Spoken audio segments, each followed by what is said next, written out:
Summer months call for barbecues, pool parties, hanging out by the river, but gatherings can cause a spike in COVID-19 cases. Going back to school can also trigger more of these cases, but the Spokane County Regional Health District is increasing its efforts to stop the spread. And our Marissa Rio spoke to the county's health officer today about why this is important. Marissa. Since October 2021, Spokane Regional Health District has been testing sewage that comes through 2 wastewater facilities for COVID-19. But now they can tell which variants are in the area.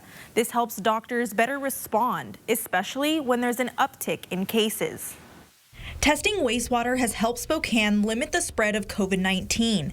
Spokane County's health officer said that by testing wastewater, they can usually tell when there's an increase in cases 7 to 10 days before people start showing symptoms. So when you look at that, it allows you to then determine that perhaps in the next couple of weeks we're going to see more cases, and if we're going to see more cases, that's important information, for example, for our partners in healthcare, so they can be ready and get the resources lined up. It's important to know which variant is present because the virus mutates and every mutation acts differently. By detecting the variant, health officials can figure out how to attack it.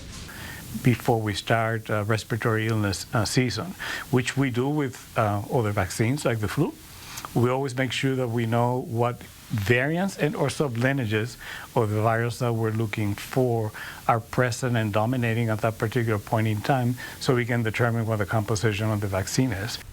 As you can see, cases are still relatively low, especially compared to winter. But there was a slight increase at the end of June.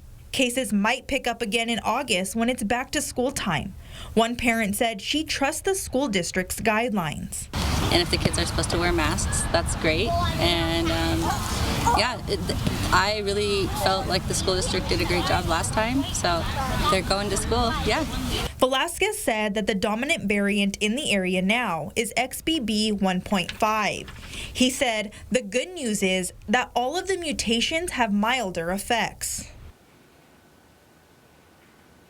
Since back to school is just around the corner, Velázquez said parents should make sure to check in with their kids' primary care doctor. It's also important to not send kids to school if they're showing any signs of symptoms. It's important to not just assume it's just the common cold or the flu.